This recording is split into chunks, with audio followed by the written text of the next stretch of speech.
And greetings. Happy Thursday. Welcome to the Steve Deace Show here live and on demand on BlazeTV, radio, and podcast. I'm Steve Deace. I'm here with Todd Erzin, Aaron McIntyre, and of course, you can join us as well by letting us know what you think about what we think via the stevedeace.com inbox. Email the show, steve@stevedeace.com. That's DEACE.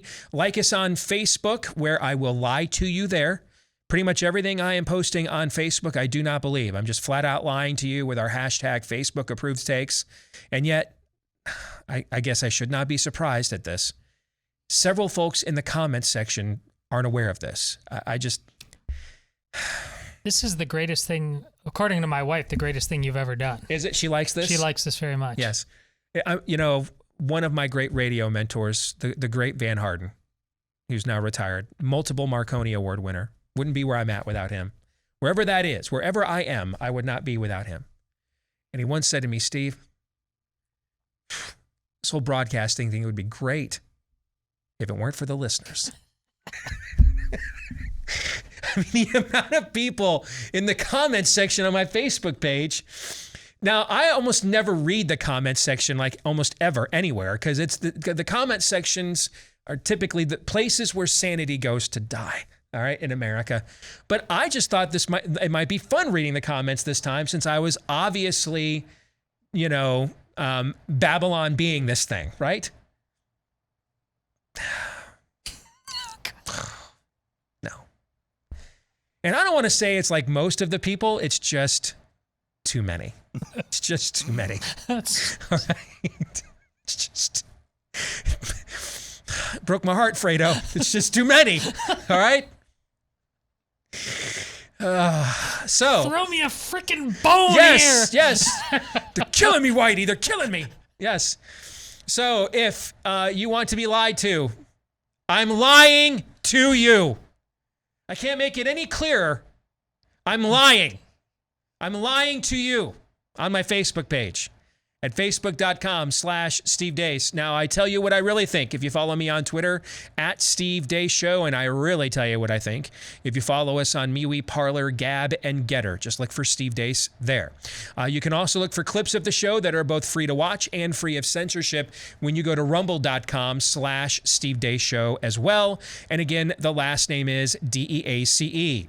Maybe some of you like to listen to this via podcast. Maybe after a long day of work, you kick the feet up, you tune in and watch and listen to the world burn via our podcast. Do so with a great glass of wine from our friends at Patriot Wine, where they've got vineyards in Argentina that are up to 9,000 feet, and they make world-class 90-point wine there, wines that are almost impossible to get imported here to the U.S., at least not without a lot of bank.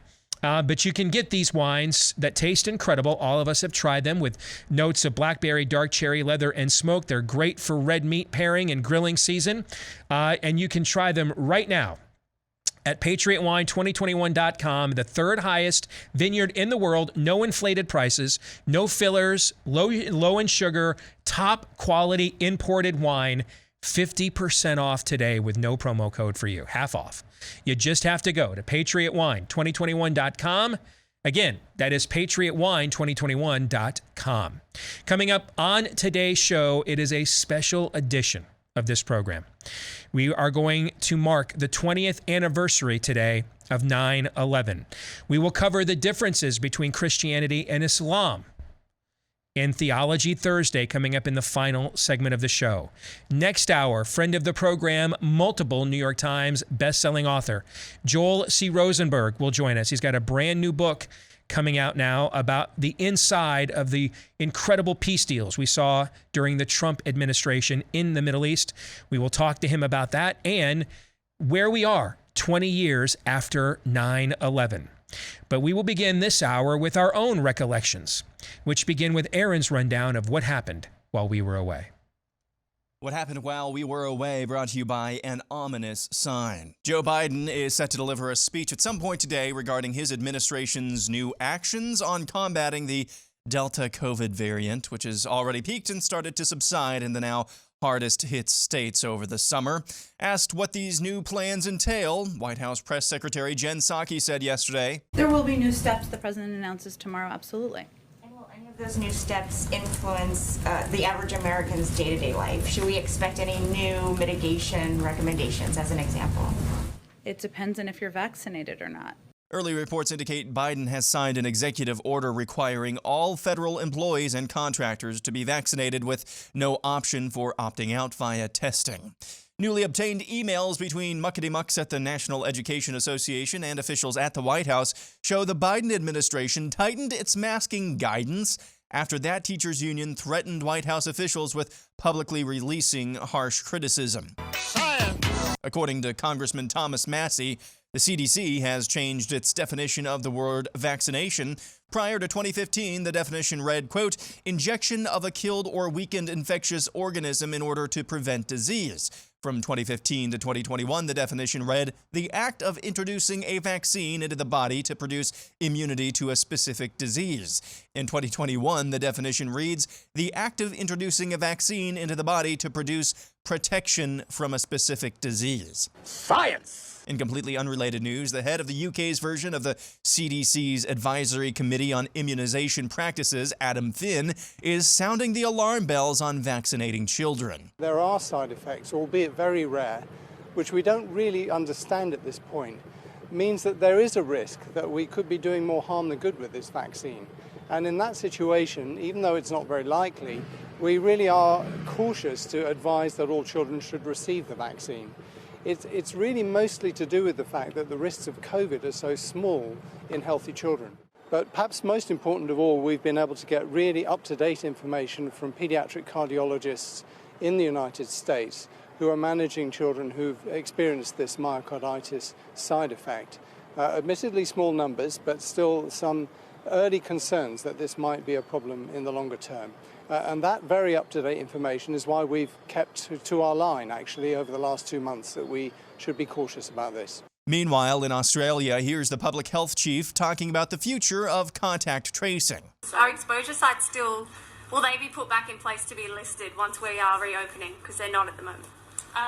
We will be looking at what contact tracing looks like in the New World Order. Yes, she really said that. In Florida, Governor Ron DeSantis, however, is having none of the push to require vaccinations to live life. You know, I think some of the stuff with the vaccine passports, I mean, it's an overreach, it's too intrusive, and at the end of the day, my philosophy is, as governor, my job is to protect your individual freedom. My job is not to protect corporate freedom. That is not what I'm here for. I mean, we have a good business climate, we have everything, but this idea that businesses can just do whatever they want and invade your privacy and doing all that, no, I'm not signing up for that. This is the part of the montage where we erase stuff. We'll start with Alexandria Ocasio-Cortez, who is erasing women while responding to a Daily Mail story poking fun at her for calling women menstruating people. Quote, not just women, trans men and non-binary people can also menstruate. Some women also don't menstruate for many reasons, including surviving cancer that required a hysterectomy. GOP mad at this are protecting the patriarchal idea that women are most valuable as uterus holders. Trans, two-spirit, and non-binary people have always existed and will always exist. People can stay mad about that if they want, or they can grow up. Erasing history now, the largest Robert E. Lee statue in the country was dismantled and removed to cheers in Richmond, Virginia yesterday. The statue was erected in 1890 and its time capsule will be replaced with a vial of unused COVID vaccine and a rainbow flag, among other things. In California, gubernatorial candidate Larry Elder was assaulted while touring a homeless encampment by a white woman in a gorilla mask. As you can see, the white woman threw what appeared to be an egg at Elder before she assaulted one of Elder's security detail, who was also egged. The White House is withdrawing the nomination of David Chipman to head the Bureau of Alcohol, Tobacco, and Firearms. The withdrawal, according to the Washington Post, comes amid bipartisan pushback over his opposition to Americans being able to exercise their Second Amendment rights. And finally, Not the Bee is back with an explainer on how to speak Bidenese. Ladies and gentlemen, boys and girls, today I am going to teach you how to speak Bidenese. I'm going to teach you a few words and then we'll get the proper pronunciation and context from the master himself, President Joe Biden. The first word I'm going to teach you today is nexnosrent. Nexnosrent. President Biden will now demonstrate this word for us. Donald Trump does pose an extra threat to this. It's not hypothetical. It's not hypothetical. Nexnosrent. Okay, the next word we've got is badikefker. Badikefker. Say it. Try it. Badikefker. President Biden. Barack and I think it's a right for people to have badikefker. Next, my bus been wet. Now, a common error on this one is people put the stress on the wrong syllable. It's not my bus been wet. It's not my bus been wet. It's my bus been wet. Say it. My bus been wet. My bus been wet. And that's what happened while we were away. That was good, because I don't know that we're going to have too many things to discuss for laughs here on today's show. Aaron's montage brought to you by Home Title Lock. Just how much equity do you have in your home? Let's not find out the hard way, shall we?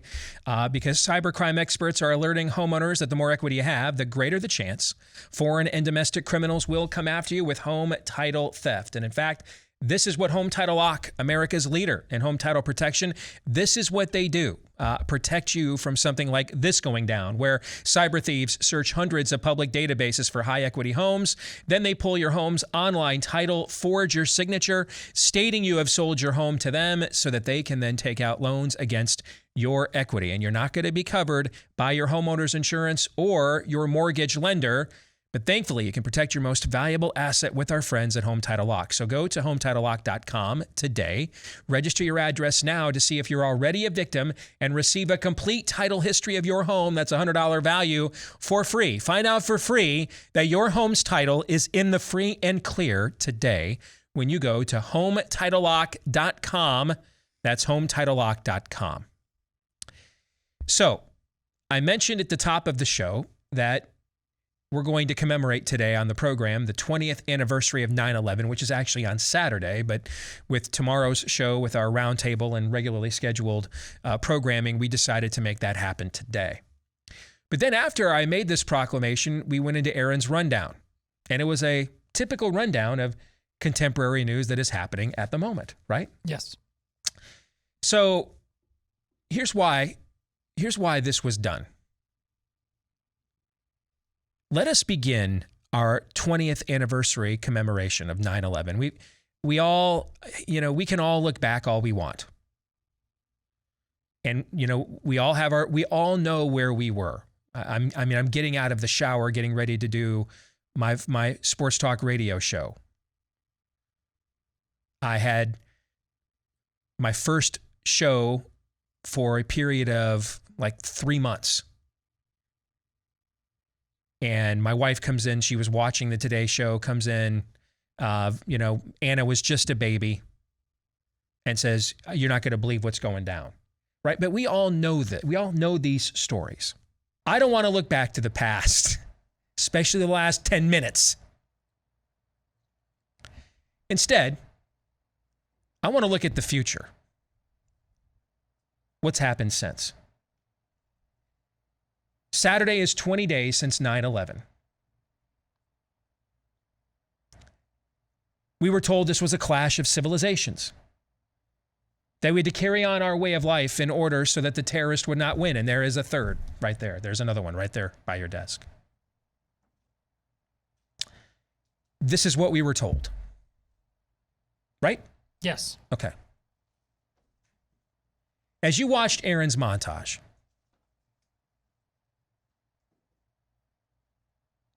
did it look to you like the way of life that was invaded by these Islamic radicals on September 11th? Did it look to you like it has been preserved? Did it seem to you that it had? I'm certain it hasn't. My way of life? Yes. Preservation is an active verb. We haven't been active preserving anything that we should have been sparked. And I was certain at that point in my life we would be sparked to do. I've never been more wrong about anything in my life than what I thought would happen after 9/11 and what has actually happened in terms of the soul of this nation. Explain further.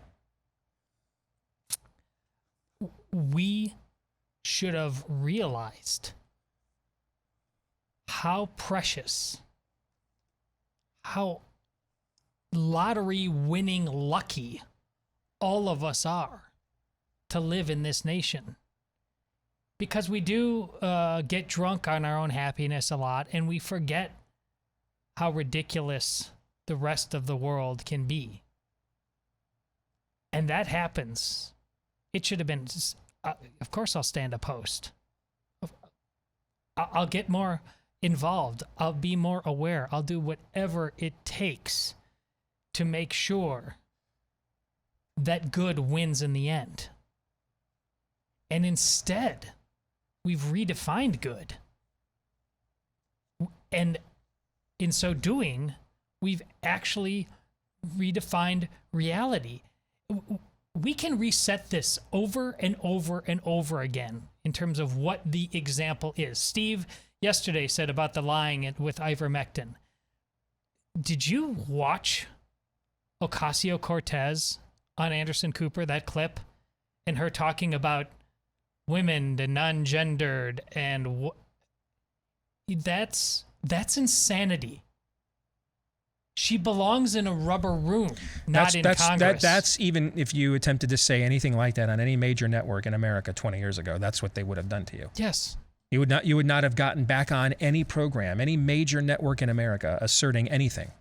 Like anything. But now this is just common language. The trailer for the new Matrix movie came out today. Uh-oh. Okay. I mean, I haven't had a chance to watch it yet, but folks, you might recall that 20 years ago, this was a great hit trilogy, one of maybe the highest grossing R-rated movie trilogy of all time. And it was made by the Wachowski brothers. And there's all kinds of, the lead character, Neo, there's all kinds of open Christian imagery in the films, okay? 20 years later, they're back for the Matrix. I think it's called Reloaded or Reloaded was one of the other Matrix films. I think it's called The Matrix Resurrected, I think. And it's now the Wachowski sisters. Oh, yeah, they both trannied up, okay? They've both succumbed to mental illness. I mean, that unless we think these are weird, esoteric people. Right.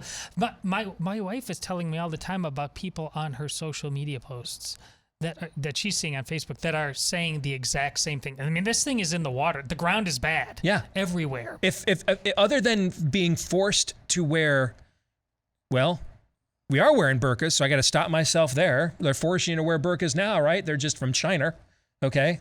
They're cloth ones that don't work. A study from the U.S. Army actually just came out this week that showed they don't. These cloth masks don't work, and mask mandates don't work. But I mean, other than just being compelled to speak Arabic,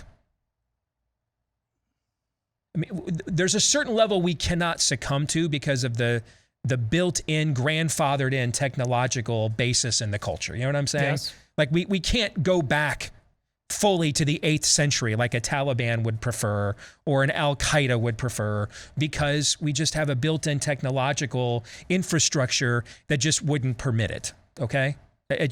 You just can't do that, okay? But beyond that though, take away the technological infrastructure.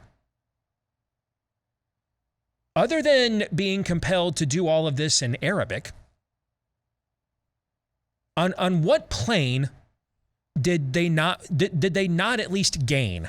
And has American exceptionalism not declined? Name me one. Education, pop culture, family.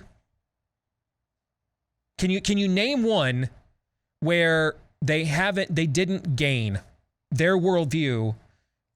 I mean, we're talking about the story out of the White House today is just another executive orders of authoritarianism for mass vaccination of federal employees. Now employees of contractors that do federal deals, no exceptions. You can't even opt out and agree to be tested. We've got a major airline that was granting religious exemptions now saying if you took one, we'll give you unpaid leave. That would seem to me to be they're openly admitting religious discrimination, actually. But that, again, it's not in Arabic, but it's a similar form of authoritarianism, correct? Yes, and perhaps most importantly, when you say all of the areas where we haven't, where we have devolved, and I think you're going to go there at the end of the show, the church. Every time the church has an opportunity to distinguish itself, whether it's 9/11 or COVID or gender, it's not doing so. It's actually getting woker and more vanilla and more cowardly. Yes, but that had to happen for this stuff to come to the forefront. This could not have come to the forefront in really any other era of American history, because we've just never had a more flaccid and impotent as on a structural, institutional basis. There are still scores of great churches in America, and more in this country than any other country of the West. Okay, but on an institutional level, the church has never been more impotent and flaccid in America than it is right now, and that is what set the stage for these things, for Drag Queen Storytime Hour to become the blessing of liberty. That happens because that's what happened in Western Europe. First, the church vacated, abrogated its place of at least some form of primacy in the culture, and then that set the stage for everything else. Secularization is not what causes the church to diminish. A diminished church leads to secularization. It's the other way around. Yes. The church cannot be driven out. I mean, the greatest example ever is was it Voltaire that claimed that he would live to see the Bible irrelevant? And then the French Bible Society has been printing Bibles out of his home ever since he died. They bought it, right? The church cannot be driven out, but its lampstand can be taken away. It can abrogate its responsibility. And so that's what occurs first before we see the cultural trends that we are seeing now. There's another angle to 9/11 we must discuss, and we will do that here when we return.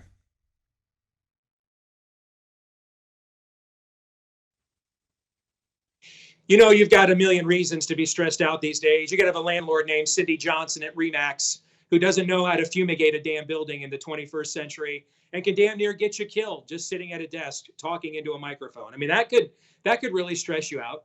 Another thing that could really stress you out is male pattern baldness and receding hairlines. Like when, again, you have a landlord named Cindy Johnson that doesn't know how to fumigate a damn office. That causes receding hairlines and male pattern baldness as well. So don't let that happen to you. I mean, unlike me, you're stuck with a landlord named Cindy Johnson. But if you're not stuck with a landlord named Cindy Johnson, get a hold of Keeps. They can still do something about your male pattern baldness and receding hairline. And they do it all online. First of all, they use the generic version. So you're going to save a ton of money up front with the generic versions. But then they do it all online for convenience. Everything's done online. You answer a few easy questions, snap a few pics of your hair, and a licensed doctor will get back to you and fix your situation a lot faster than Cindy Johnson at RE/MAX will when you are her tenant in her building. So then it's shipped directly to your door. And apparently at your house, you don't have to worry about being invaded by wasps because your landlord at your home is also not named Cindy Johnson. So why make trips to the doctor and drugstore unless you're trying to escape the wasps that your landlord, Cindy Johnson, apparently is incapable of getting rid of, when you can do it all online from your couch? And you can get started right now with half off your first order when you go to keeps.com/grow, KEEPS, for keeps.com/grow. When you want a problem solved, don't call Cindy Johnson. Go to keeps.com/grow. Todd and Eric, can you guys hear and see me okay back there in the studio since I had to relocate? We can see you very closely, but very good.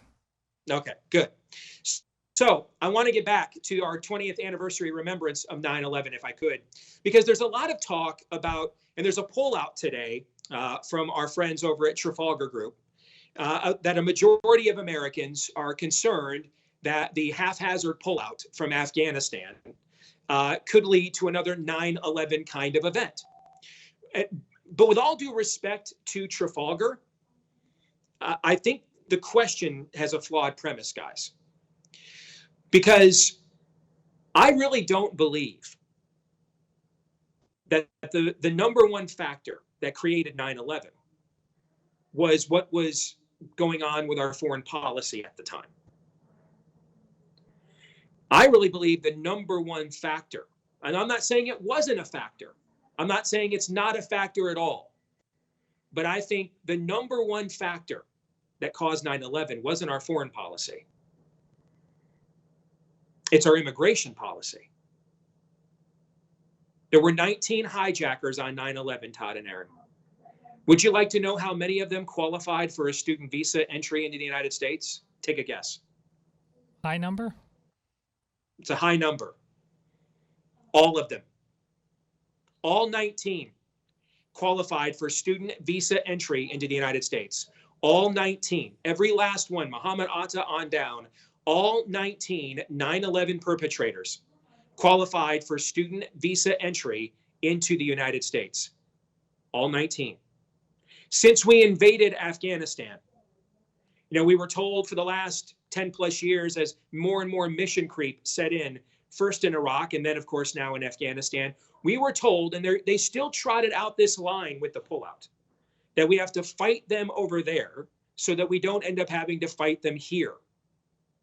Except since we invaded Afghanistan in October of 2001, there have been at least 30 foiled or successful terrorist attacks on U.S. soil from those radicalized by Islam. At least 30. And that includes the Tsarnaev brothers, who committed the most successful terrorist attack since 9/11 at the Boston Marathon. Over, or at least 30 from Islamic radicals. Not white nationalists, not white racists or white supremacists, Islamic radicalists. So again, let me reset these two talking points, and then I want to get each of you's reactions.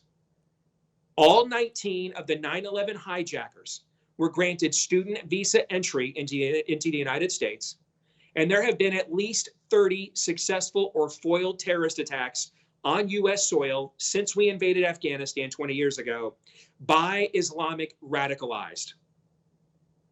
Your thoughts on those two data points and what they mean?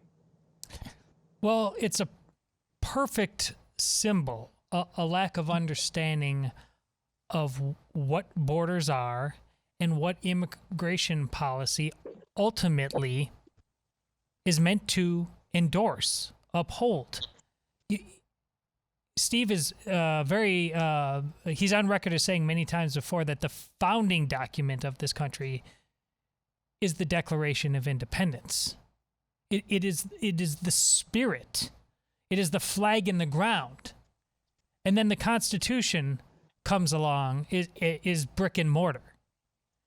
But we've lost track of that spirit of who we are. And therefore now the brick and mortar is the thing. The National Archives yesterday just came out and put cautionary language on the Constitution itself, is because our spirit was dead back then 20 years ago, and now it is the undead. I mean, it is come alive, and not in the good way. Let there be life? No, not in this way. We have utterly lost who we are supposed to be, called to be. We won't stand a post. We can't be bothered. And therefore, look what you get.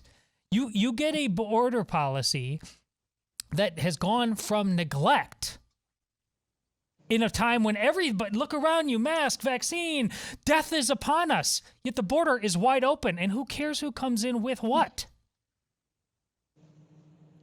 Reality itself. This is not some rhetorical flourish I do. Reality itself is in the dock. It is entirely up for grabs. Nothing short of that. We are the notion of Endgame, the Thanos snap being fiction. It's not metaphor. That's where we live right now.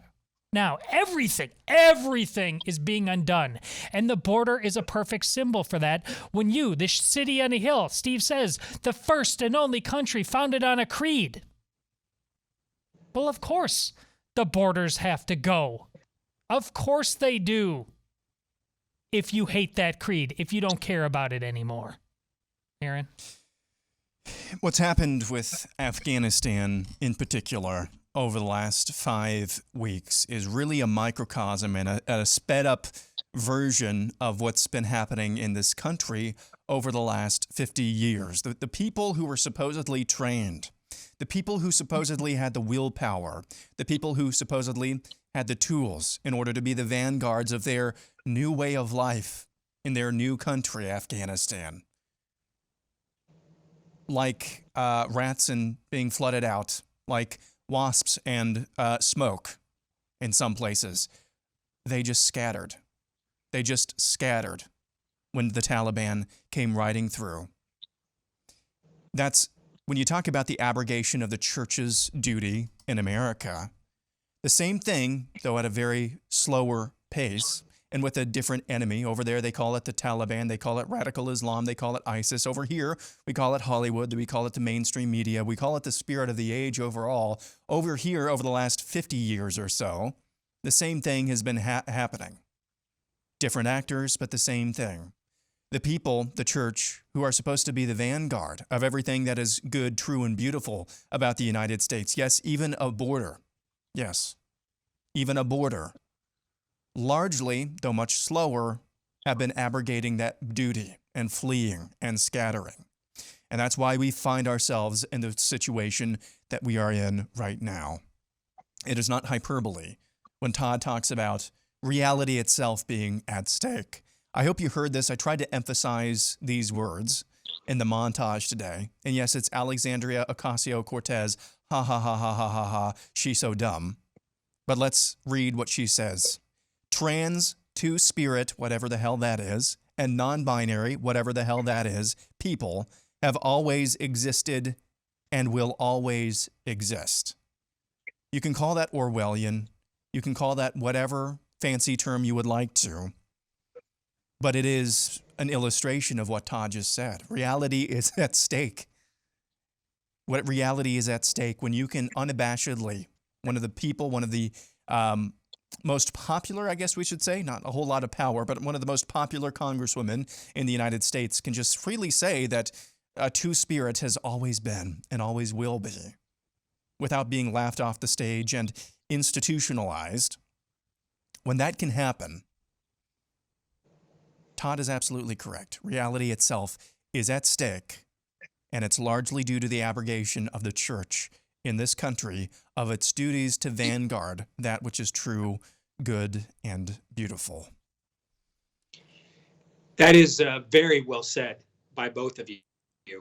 And I have been, as I've been listening to you guys continue on with your thoughts, a part of my brain has been parked, Todd, with you using the phrase undead.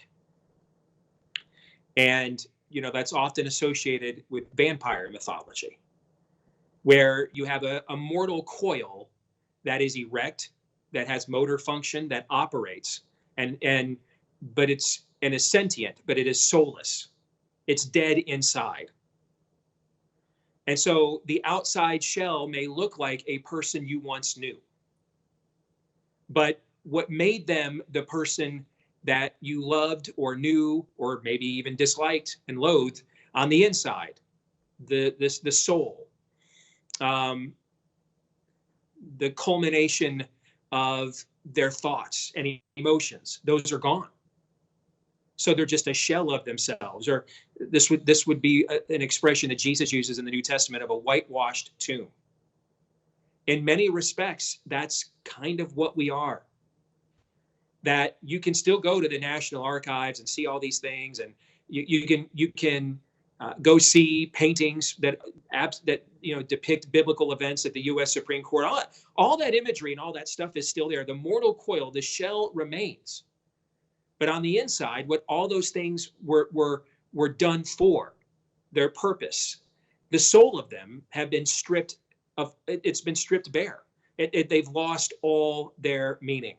And that's a troubling analogy, Todd, that you have made there.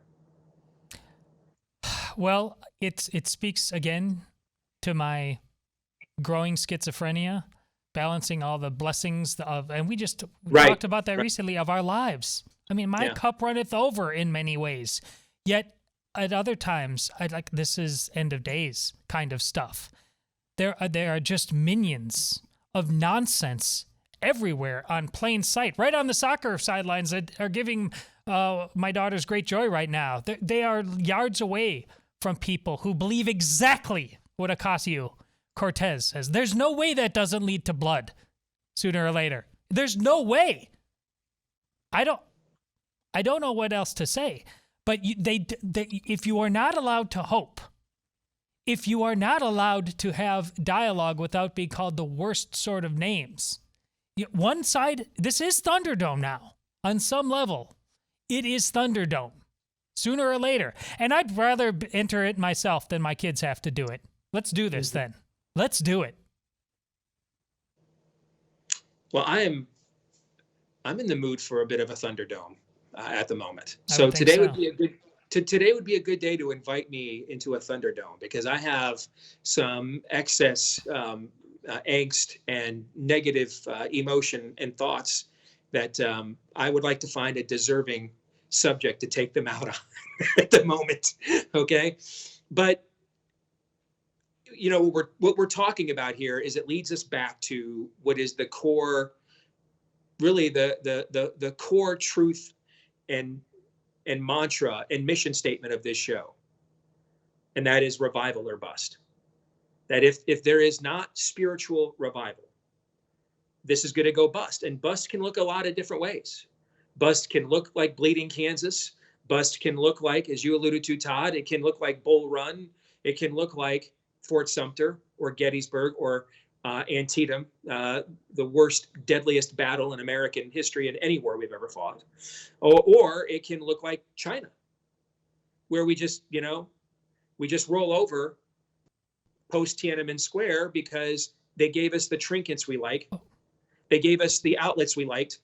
And that's really, that's all we want of our lives. That's all we ask of ourselves. And so we just carry on. It's idiocracy, Steve. But when it's in real life, there's no laugh track. There's only lamentation. Because the joke's on us. Yes. That's why there's no laughter. Yeah. The joke is on the audience. That's why they're not laughing. Exactly. We'll come back. Best-selling author Joel C. Rosenberg is going to join us here in just a moment. And we are back here with Hour 2, live and on demand here on BlazeTV radio and podcast. Steve Deace here alongside Aaron McIntyre, Todd Erzin, and all of you. Let us know what you think about what we think via the stevedeace.com inbox. You can access that by emailing the show, steve@stevedeace.com. That's DEACE. You can also go to Facebook, where, in order to avoid Facebook fake checkers, I'm just going to flat out lie to you. I'm just lying to you every day on my Facebook page with Facebook approved takes. So just understand, I believe the exact opposite of everything I am posting currently on my Facebook page.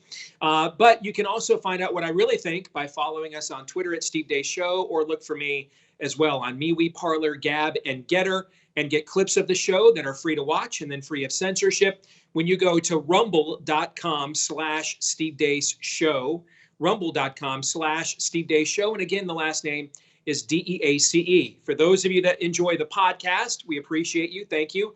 You have played a huge part in the explosive growth of this program over the last couple of years. Please, if you haven't done this yet already, leave us a 5-star review, and also hit the subscribe or follow button on the podcast platform of your choice. Those two little gestures help the show to continue to grow, and we want to thank the thousands of you that have done both of those for us already, because you have played a part in our show's growth. So thank each and every one of you. We're going to continue on, looking back now on the 20th anniversary of 9/11 with a friend of the program, multiple best-selling author who's out with a brand new book called Enemies and Allies, an unforgettable journey inside the fast-moving and immensely turbulent modern Middle East. And of course, I'm talking about the one and only Joel C. Rosenberg. It's good to see you again, my friend. Welcome back to the show. Steve, thank you so much. So Joel, before we talk about, your book specifically and what's gone on over the last few years with historic peace deals in the Middle East. Let's go back to 9/11. We were having a conversation on our show here last hour. And, we have a certain technological infrastructure in our society that, something like Islamic radicalism just simply could not roll us back to an 8th century. It couldn't roll us back to a Kabul or a Mosul.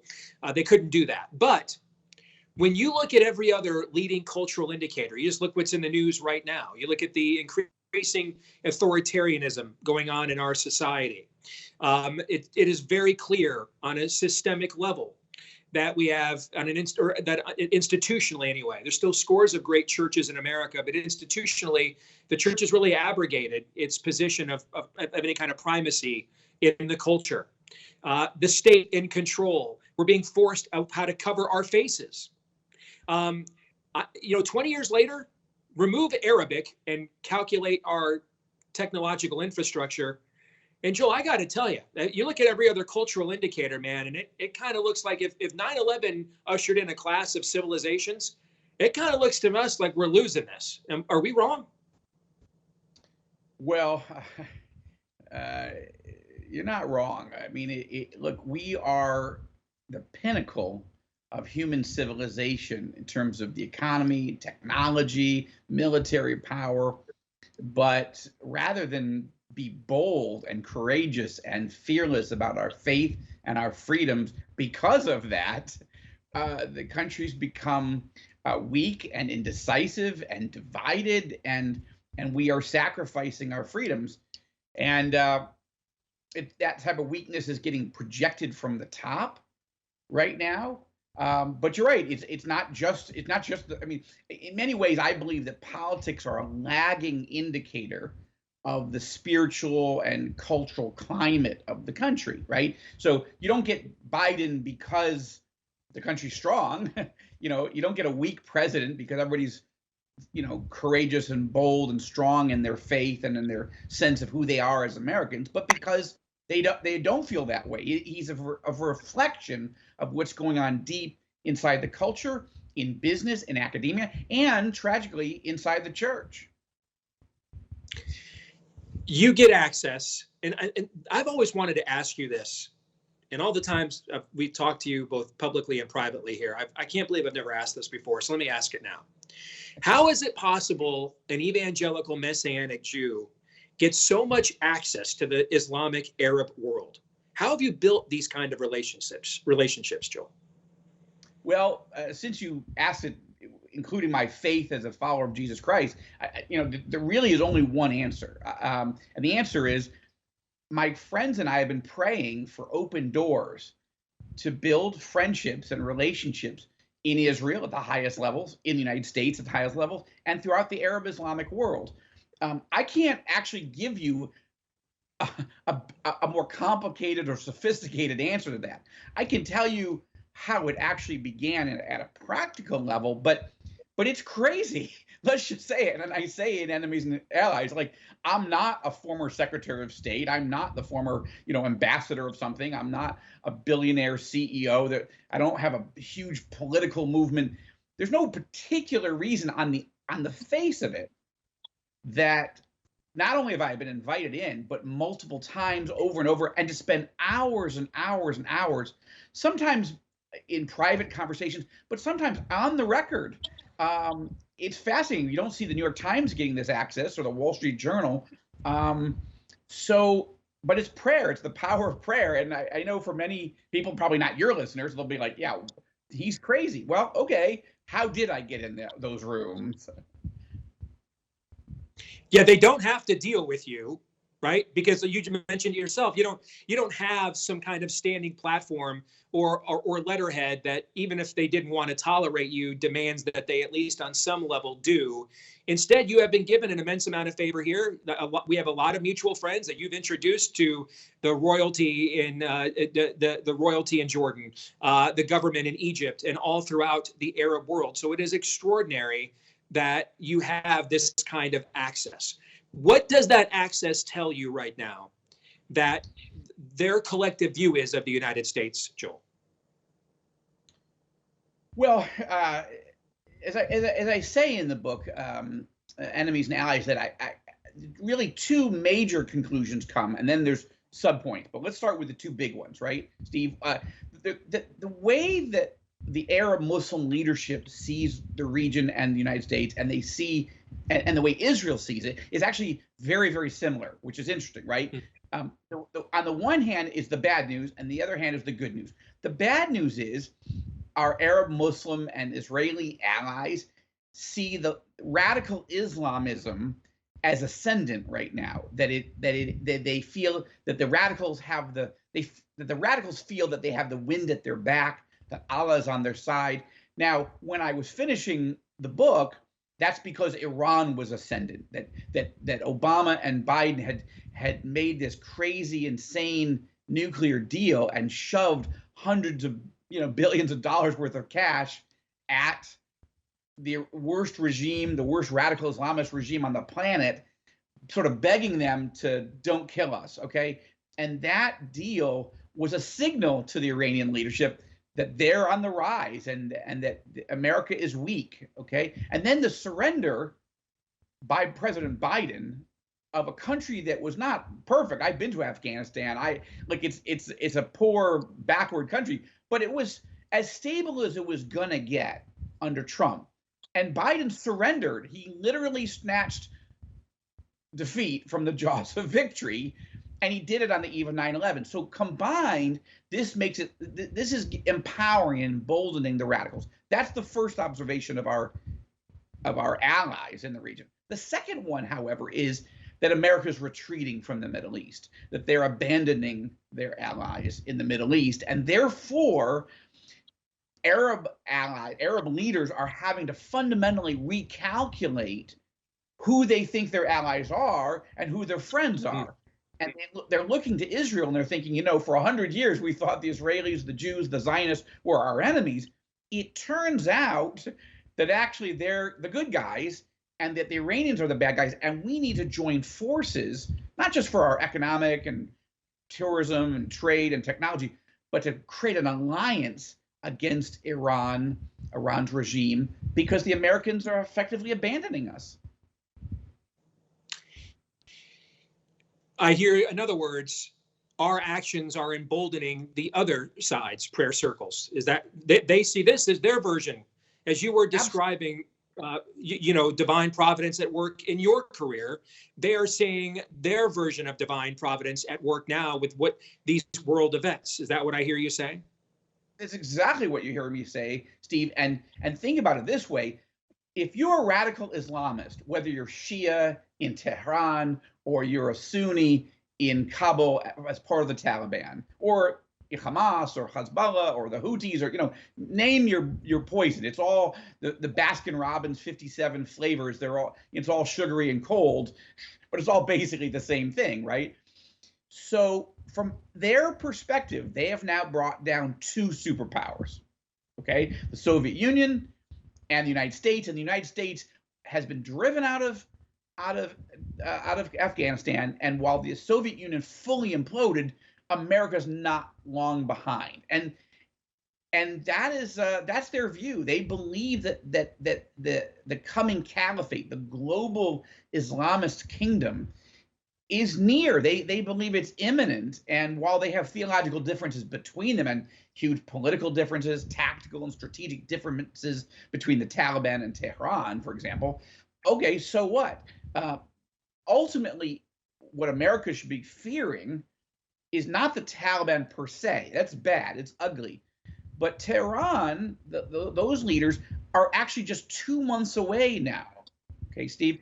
2 months away from having enough nuclear fuel to start actually building nuclear weapons. Now, it might take some time to attach those bombs to high-speed missiles. So I'm not saying that they're going to be able to hit us in 2 months, but Israeli intelligence, American intelligence is telling us we're just a few months away, and yet Biden is surrendering, and he just canceled the trip of our defense secretary, Lloyd Austin, to Riyadh, Saudi Arabia. So you're kowtowing to Tehran, you're kowtowing to the Taliban, and you're throwing our allies either literally or figuratively under the bus? I think you're uniquely qualified to answer this question, Joel, because you're a guy with deep convictions, but as we've already chronicled, you have the ability to bridge differences and build an eclectic menagerie of associations. So, who in the Biden administration, from a foreign policy standpoint, do you respect as an honest broker? That's tough, Steve. It's tough because I don't want to be a partisan on this. I know. I know you don't. I believe I know you don't. the bipartisan support of Israel and bipartisan support of our Arab allies and bipartisan opposition to Iran. But I am scanning the horizon, and I'm being hard pressed to find anybody in the administration. Let me put the question another way. Let me put it another way, Joel, if you don't mind. Okay. If one of your extensive contacts in the Arab world, high up or close to the governments in the Arab world that you have friendly relationships with, said, "Listen, we've got to really shore up what's going on with U.S. foreign policy and get a sober-minded voice here from somebody within the current administration," who is the person that you would urge one of your Arab contacts to contact in order to get that sort of perspective? Well, Steve, I would actually start with encouraging them to go to two people on the outside, but who have very close ties. I would start with Leon Panetta, who I think, who I disagree with on every social issue and probably economic issue.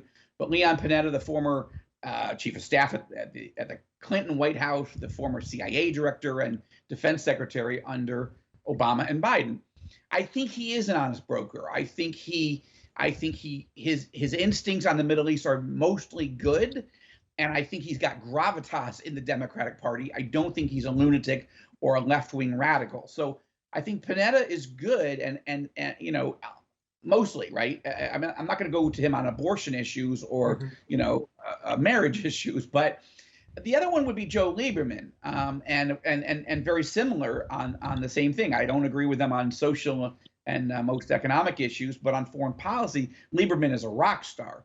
Now, Lieberman has gotten he's become so conservative in a sense. He feels like the Democratic Party moved away from him, that he was super close friends with John McCain and so forth. Now, they're not going to join a Republican ticket, but could Joe Lieberman serve as a Secretary of State under a Republican administration in the future? He could, and he might. But I'm just saying these would be two I'd start with. I would say that Bill Burns at CIA is. I don't know him. I've read his book. I'm studying him. I still think he'd be a good person to go to. I don't think he's a hyper partisan, and that's the first thing, Steve. If you're looking for allies in the administration, or at least people that you can have a conversation with, you have to start with people who aren't Pelosi Kool-Aid drinkers, right? And that's challenging. But I would say Bill Burns at CIA. I don't think Tony Blinken is a hyper partisan. I just think he's weak. I don't think he knows what he's doing. I don't think he's a bad man, but I think he doesn't understand what he's up against. That was a troubling answer. Let's go to the previous administration, Joel. Troubling because I think we all sensed that was true, and that's what we feared you would answer. Okay. Let's go to the previous administration. Okay. What was their secret sauce in the amount of statecraft they were able to perform in just 4 years? How did they do it? What was the Trump administration's secret sauce, Joel? Well, that's one of the fun stories that I do report, and in the first book, Enemies and Allies, is the first book that goes in, and I sat with Trump in the White House, I sat with Pence, I sat with Pompeo, and I'm telling you, it's a fascinating story. The short version of it is that Trump threw out the playbook of the Washington peace industry and the Middle East, coterie of people that all think they know what they're doing. Trump came in with no foreign policy experience, no national security experience, which was one of the reasons I was deeply uncomfortable by him in 2016. But his instincts were right. his instincts were right, and he gathered around him a great team to advise him. And the list of things he did for Arab-Israeli peace treaties when nobody said he could make peace at all and would make the Middle East worse. Ripped up the Iran nuclear deal and didn't lead to a nuclear war. Maximum pressure campaign that was bringing Iran to its knees until Biden started letting up on them. Moving the U.S. Embassy from Tel Aviv to Jerusalem when everyone, including his Secretary of State then, Rex Tillerson, said that would blow up the region. It didn't. Trump knew it wouldn't, but he did listen. He thought about it. He took a year to make his decision. But basically, Trump threw out the old playbook and stopped listening to 70 years worth of advice that wasn't working. I think his speech in Riyadh in 2017, Joel, I think it's the finest foreign policy speech an American president has given since 9/11. And because I think it lacked all, you agree with me? Good. I think it lacked all magical thinking. I think it accepted human nature for what it is, but yet at the same time that it was practical, it was also an invitation. Hey, if you want to be prosperous and peaceful, regardless of different customs, we are happy to partner with you. And I thought trying to reach people where they are, as opposed to projecting who we want people to be or wish that they were. I think that set the stage for a lot of what the successes that came over the course of his administration, Joel. I agree, and that's why I quote the speech extensively. And think about it. In 2016, during the campaign, again, one of the things that bothered me about Trump then, but I came to really appreciate him, and I told him as much. But one of the things that bothered me was that he called for a full Muslim ban. No Muslim could enter the United States. That was not good rhetoric. It was not good policy. But he changed. He adjusted. And he said, all right, what do I really mean? What do I really want? And he worked with his team and said, we need to keep people from countries like Afghanistan and other places that aren't vetted. We don't know who they are. We got to keep them out of the country till we can figure it out. So it was fascinating that his first trip, Trump's first trip anywhere as president, was to Saudi Arabia, where they gathered 50 Muslim world leaders to meet with him, and they embraced Trump and his message, even though it's a message you and I have been saying for years: radical Islam is the problem. Radical Islam is the problem. And all of our critics said, oh, you're being mean to all 1.8 billion Muslims. Like, no, we're not. We're being fair to the Muslims who don't want to kill us, and we're pointing the finger at the Muslims who do. And now there's this sea change of thinking in the Middle East, which is my book's the only book to chronicle and to report directly from the palaces and from the streets, in which Arabs have decided, Muslims have decided, most of them, we don't want to be 9/11 people. We're not Bin Laden people. We're not Taliban people. We're not Iranian lunatics. We don't want to be that, and we're not going to take it anymore. And God bless them for it. It's a huge, huge change. And with Americans focusing on COVID and race riots and CRT and all the, what we say, mishigas in Yiddish, like the craziness here at home, it's understandable that most Americans don't see the sea changes that are coming in the Middle East. But now Biden has forced us to ask again, who are our enemies? Who are our allies? And how are we treating both? Final question, my friend. If you had an audience with President Biden and his senior foreign policy team, and they said, give us your absolute best recommendation, Joel, based off your extensive contacts in the region, and we promise you, we won't promise you we'll implement it, but we promise you we will critically study it and consider it. What would that one recommendation be? Stop treating Saudi Arabia as a pariah state. Stop making a deal with the Iranian leader who killed 30,000 of his own people, and encourage Saudi Arabia to make a peace deal with Israel, and then build out a Middle East NATO where the Middle East leaders, with our support, but their troops, stand up against Iran and the radicals. I think that is definitely a suggestion that would be wise to consider. The name of the book, Enemies and Allies, An Unforgettable Journey inside the fast-moving and immensely turbulent modern Middle East. Always good to see you, my friend. Much success. Not that you need any more. You've had plenty, but thank you very much, Joel. Thank you, Steve. God bless you. Appreciate it. Same to you. Take care, brother. Take care.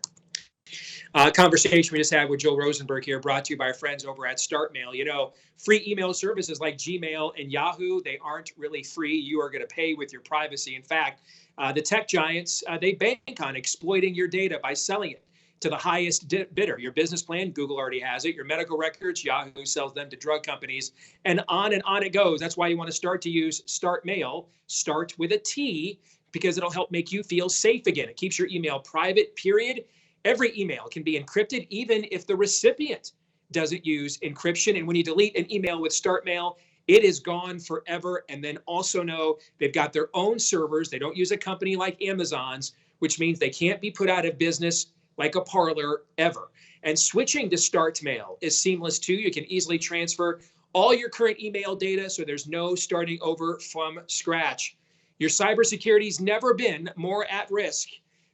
Email snoops and scammers taking advantage of the pandemic as phishing has skyrocketed in the last year. So take control of your privacy with StartMail before it's too late. Start securing your email privacy with StartMail. Sign up today. You'll get 50% off your first year when you go to startmail.com/Steve. Again, is start with a T, startmail.com/Steve, and get 50% off your first order with startmail.com/Steve. Gentlemen, I know you were listening in to the conversation we just had with best-selling author Joel C. Rosenberg. What stuck out to you? Well, there at the near the end, and you asked about the secret sauce, and it's never not interesting to hear that Donald Trump, the guy, has been painted in so many ways. But very often, hardly ever is he painted as the guy who is flexible and introspective. And that's what you just heard from Joel Rosenberg when it was talk about the so-called Muslim ban, that Donald Trump right out of the gate knew he had to do something, and he's very reflexive, and he will say things that other people won't say. And then other people took that information and says, well, here's how we shape this to make this effective. This is a guy on multiple levels. And Steve, you said this many times on the show as part of your own learning curve to deal with Trump in your own mind and what you think you could get out of him. This is a man that if the right people were in his orbit could. And you say he accomplished more than anybody for conservatives since Reagan, but actually think of what it could have been with people like Joel Rosenberg around him in every venue, not just foreign policy, social policy, domestic policy. It would have been an utter home run for the things that you have been declaring your interest for, and how many years you've been doing this as your business. But that's the frustration. There were so few Joel C. Rosenbergs in his orbit. Well, you saw that last year, and that's why we're here this year. Because the orbit was Debbie Birx and Anthony Fauci. Yeah. And it was just now, at this time last year, they were bringing Scott Atlas in to try to push back against this entire narrative. But they had lost 6 months of their presidency in an election year. And so this goes back to the Morton Blackwell at the Leadership Institute. He has a great creed, which is personnel is policy. Yep. All right. That it really comes down to whom the government is just too big. So it really comes down to whom do you put in charge? Whom do you delegate that authority to in order to carry out your vision? Can they be trusted or not? And, Joel mentioned the name Rex Tillerson. That's a name we haven't talked about on the show for a few years, but you guys remember how frustrated I was by him. I thought he was a terrible Secretary of State. Frankly, he was a Secretary of State that Hillary Clinton, if he didn't work for big oil, he could have worked for Hillary Clinton if she had won the election.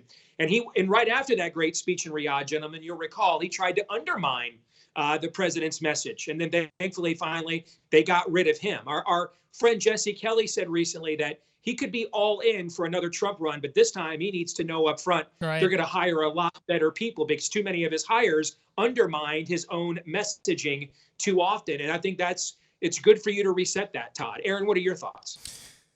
So I think in the context of the conversation that we just had here about Donald Trump's foreign policy versus what we're starting to see now from this administration, United States foreign policy always has a mission.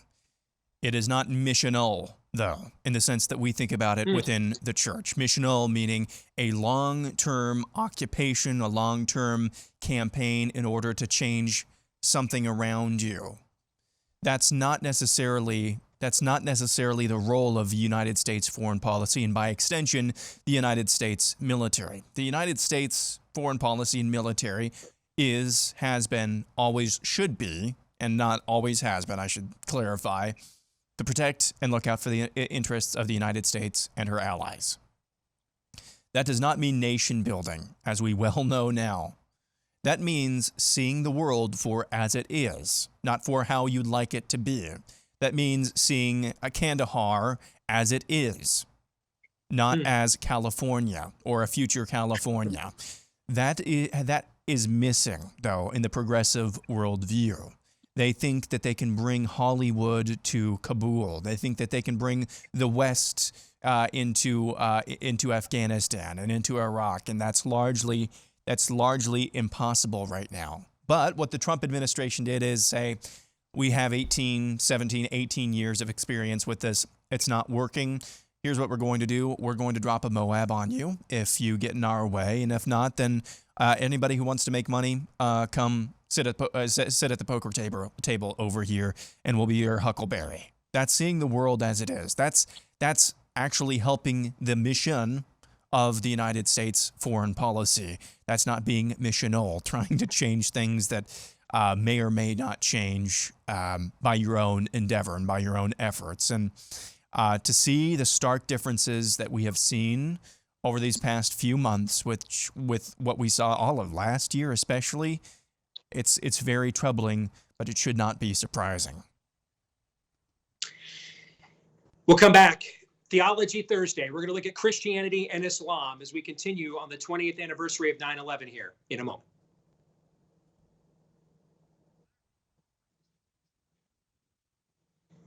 We've been talking about Rough Greens here on the show for a long time now, and by now you know what it is. It's the supplement powder that you put in your pet's food, like I did for our dog Cap this morning, and it puts back in your pet's food probably everything that's been good for them that has been taken out at the factory. Same thing they do with our human food. That's why a lot of times we're taking pre and probiotics, antioxidants, omega oils, vitamins, minerals, nutrients, etc. We spend so much money on supplements because we have to supplement our diet with a lot of the good stuff that was taken out for mass distribution. They're doing that with your pet's food too, and that's why you want to use Rough Greens to put that stuff back in your dog's diet. But you might be asking yourself, how do I know that my pet's food is indeed still going to be light if we put this in? Well, one way to find out, how about we give you that first 14-day Jumpstart bag for free? Now, we're going to tell you, put up a couple bucks for the shipping, so you've got skin in the game. But we're going to give you that bag for nothing, just to try it for 14 days and see if you don't see a difference in your pet in 2 weeks or less. And if your pet likes it, our pet loves it, maybe yours won't, but let's find out. Roughgreens.com is where you can go to take advantage of this offer. RUFF for roughgreens.com. And you can give them a call if you want to go old school at 833-ROUGH-DOG. That's 833-ROUGH-DOG. And again, that's RUFF. Let's get to, gentlemen, some Theology Thursday. And I thought, given the theme today, other than risking my life again to do this show, I thought the theme for the day called for this topic. And of course, the theme is the 20th anniversary of 9/11. And one of the things we heard a lot in the days after 9/11, and I was still not converted at this point in time, so it made a lot of sense to me when I heard this in 2001, 2002. We all worship the same God, etc. We're all part of the world's great monotheistic religion triumvirate. We have much more in common on a religious basis. And I think this actually goes to the conversation we just had with Joel C. Rosenberg about why decades of failure occurred in the Middle East There were a couple of successes. You have to recognize the one great success of Jimmy Carter's presidency with Egypt and Israel. And of course, they won the Nobel Prize for that. So we can't say that there were no successes there, but by and large, it failed because of projection. The idea that Christians and Muslims worship the same God, that's how the system thinks. That's a projection from them. But that's not actually the truth or the reality. And neither Christians that follow orthodoxy nor Muslims who do, by the way, believe this. And so when you state such a claim, you're actually, and your intention in doing so, I'm guessing, is to be inclusive. You think you're building bridges. In fact, you're burning them. You're not actually building bridges. You're telling every side of the argument that their belief is false, and they should abandon their creed, their convictions. That generates suspicion. What's your ulterior motive? What's the real agenda here? Meanwhile, Donald Trump comes along and says, dude, I've never even asked God for forgiveness, bro. All right, so here's how this works. Like you said, Aaron, last segment, get in our way, we drop mothers of all bombs. Partner up with us, we print money. Who's in? All right, just fully embraced people on the level of self-interest. And now that might not be the most noble foreign policy agenda we've ever had as a country, but it sure was a dang more effective than attempting to get two of the world's dominant religions to syncretize and abandon their core convictions in order to join the global community. That had disastrous ramifications and did not work. Trump comes along, he just appeals to people's basic instincts, and lo and behold, we had 4 peace deals in 4 years. But I think it's a good time to reset. What do Christians and Muslims believe? Is Allah the same God as the Bible, and it's just the way they see it or interpret it in their culture? If you think this, I have a proposition for you. Let's pick, gentlemen, what we think is the most moderate, modernized Islamic country, predominantly Islamic country in the world. Maybe United Arab Emirates, Jordan, Egypt. Probably one of those 3. Is that fair? One of those 3? Yep. Yeah. Okay. If you believe this, I urge you, when travel opens back up internationally to these places, go to one of these 3 countries and go to like the most modern sector of the country. And just begin in the open air to say aloud, Christians and Muslims worship the same God. Then sit back and see what happens.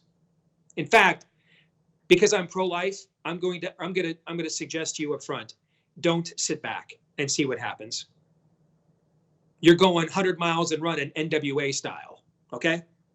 So bring your track shoes, because you're going to find out just how fast you can get away.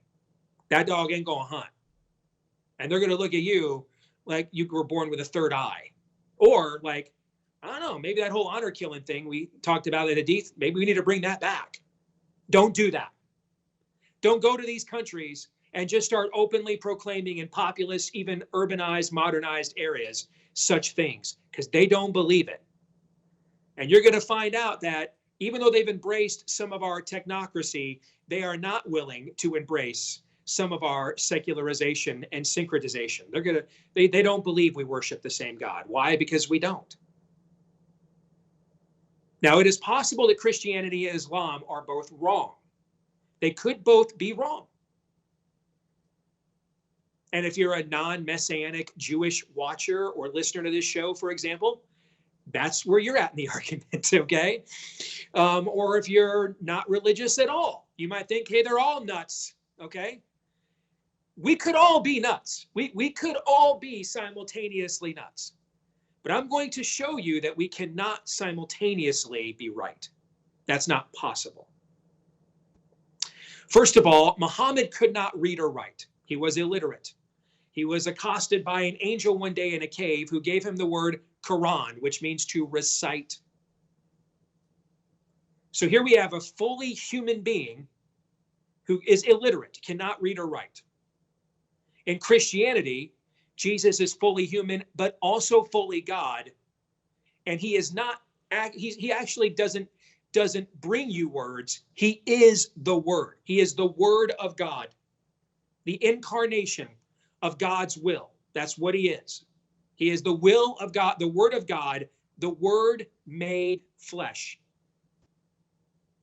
So right away, these two things aren't controvertible. Now, if we're going to be perfectly fair, we like to always point out the horrible things people do in the name of Muhammad and Allah. But folks, we all know that there have been lots of horrible things done in the name of Christ over the years as well. A couple of centuries ago in this country, you could have visited several states where they would have brought preachers in on Sundays to preach to their black slaves and preach to them that honor the king meant to also obey your slave masters. All right. And they would have done that in the name of Jesus. Horrible things have been done both in the name of Jesus and Jehovah, just as they have been in the name of Muhammad and Allah. That is why we're going to look at the characteristics of the founders of these two faiths. Not the followers. But the character rises and falls on the founder, not the follower. So right away, Muhammad cannot read or write. He is an illiterate human. Jesus is God made flesh. He is the Word of God brought to physical manifestation in life. So there is an immediate difference right there. Muhammad spent the last 20 years of his life in concurrent warfare. He died actually in the middle of fighting a war. So Muhammad died in the cause of killing those who disagreed with him. Jesus died for the cause of dying for those who disagreed with him. He gave his life as a ransom for many. He laid down his life for his friends, even though at the time we were his enemy, but he still saw us as friends. He laid down his life on our behalf. Muhammad took others' lives for rejecting him. Jesus gave his life to those who rejected him. That's another pretty big difference. Islam does not believe God has a son. In fact, when the Muslim invaders took over Jerusalem during the Crusades, when they erected the Dome of the Rock, if you were to be allowed inside of there, and chances are if you're people of the book, as they say about Christians and Jews, you would not be. But if you were allowed inside of there, you would look up in the interior of that dome and see the words, God has no son. Meanwhile, Jesus is God's only begotten Son, that whomsoever shall believe in him will not perish, but have eternal life. And God did not send his Son into the world in order to condemn the world, but so that through him the world may be saved. Again, these aren't, folks, secondary issues. These aren't issues of difference in social teaching. These are fundamental creeds of these belief systems, and they just don't line up at all. So in the Bible, Paul writes in the New Testament that if Christ be not raised, your preaching is in vain and you're all still dead in your sins. He puts the resurrection as the fulcrum of the faith. With no resurrection, there is no Christianity. If Jesus isn't alive today, that any of the other things he said or claimed, they still might be worthwhile life teachings and wisdoms, but they are not transcendent and not to be followed or worshiped. Now, of course, to be resurrected, you have to be what first? Dead. So Jesus was crucified, and on the third day, he rose from the dead, proving the credibility and integrity of all of his other works and teachings, that he alone is God. In Islam, Jesus is not crucified. Allah puts up a separate entity in order to trick the Jews into crucifying that person instead. Again, these things just aren't congruent on any level at all. They're just not congruent. In fact, in some teachings of Islam, Jesus returns at the end of days to kill those who falsely taught that he was the Son of God.